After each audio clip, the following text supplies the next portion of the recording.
The next point we have here is probably one of the biggest topics a lot of people have been talking about over the last 2 weeks, especially, which is on the whole Trump situation. And it's actually now come out that he's been indicted for payment of hush money to Stormi Daniels, which, as we all know, is the porn star he's been involved with. So what does this whole indictment mean for Trump and the US?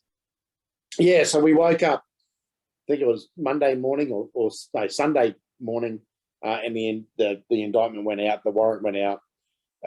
He's flown to New York. I think it's happening in a couple of hours' time, where he'll go to the DA's office or the police office, wherever he's going, and actually, be officially charged.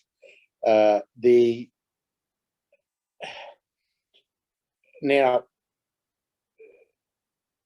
pretty much what this does is it means that he's pretty much going to win the next election, especially if he gets the nominees.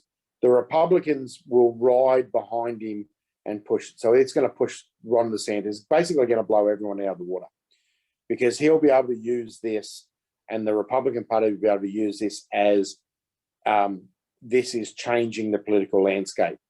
This will send shockwaves through past and present politicians in America, because basically what I mean, as soon as the Republicans get in, expect them to go after Biden, Clinton, and Obama.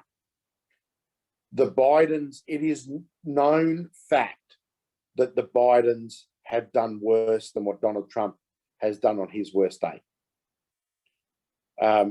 So the amount of fraud, the amount of corruption that is in the Democratic Party, that this is going to have blowback on them for, it is going to be, watch this space. People, get the popcorn out and watch this space, because as soon as the Republicans get control of both houses, they will find sympathetic DAs all over the country to start rolling out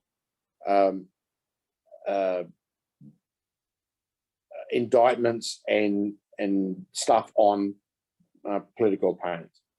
This doesn't end well for either party, and it doesn't end well for America, because this is pretty much on a path now where trust in government will be gone after the next election. Once trust in government is gone, you're on a path to a banana republic, which then puts you into third world government status. So think of countries around the world that have coups and election tampering and everything on a daily basis.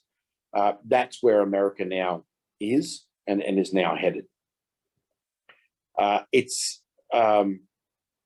And that then sets a massive slide for the empire. The American empire will self-destruct now, and it's going to be replaced. It'll be replaced by something of the BRICS formation, which is not going to be a better century or better empire. It's just going to be a new empire, and it's going to have totally different characteristics. I think one government style leadership in that. The last time we probably saw something of this nature was, in American terms, was against the British. That's the type of, where we're talking, War of Independence type stuff.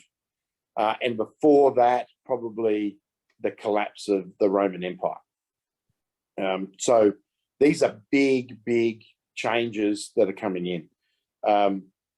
The other problem with this is Trump will I don't think Trump will ever get to court for this, because one, it's so flimsy and got holes through it that you could drive a Mack truck through. It's not. It is politically motivated, so you could take it all the way to the Supreme Court in the US and they will overturn it.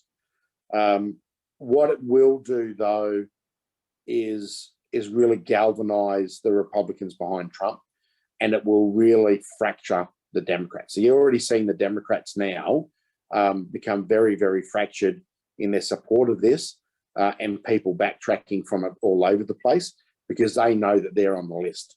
They know they're next as soon as the Republicans get in.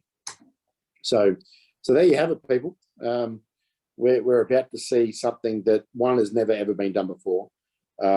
And there's always been an unwritten rule in polite Western societies that keeps us apart from the Chinas, the hillbilly republics, the banana republics of the world, the developing nations and third world, is that we don't use the judicial system to go after our political opponents.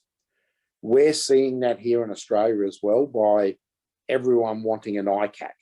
We've got to have an ICAC. We've got to have an ICAC. So if you take New South Wales, the Labor Party have referred on 32 different occasions Liberal MPs, and not once has there been an actual proper crime or corruption or activity. The times when the Liberals have got themselves into trouble is when they've reported themselves. And that then has created massive problems for them. And so we have this splitting of the political system and the vengeance using the judicial system ingrained in Australian politics at the moment. That's why ICACs and all that sort of stuff, they're bad ideas because they fracture the gentleman's agreement that keeps politics stable, right? And because you've got it now, that's why you're getting the mass corruption. That's why you're getting the mass influence of a particular ideal, the socialist ideal, because that's how the socialist ideal works. Dobbing your neighbour. We saw it during COVID. Dobbing your neighbour, dobbing your mate for doing something wrong, dobbing a family member. That is what is coming around the world.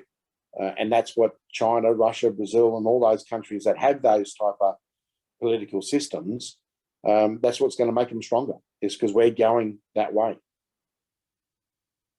Yeah, those are some, well, that's a massive topic. I think there's so much more than meets the eye on many situations, but this one in particular, the Trump situation, is going to be interesting seeing how it shapes America, but not only just America, but even the world, because as we know, there's a lot of countries that lean off America, and yeah, we'll have to keep an eye on that space. Yeah. So it'll drive earthquakes through the political system of the West.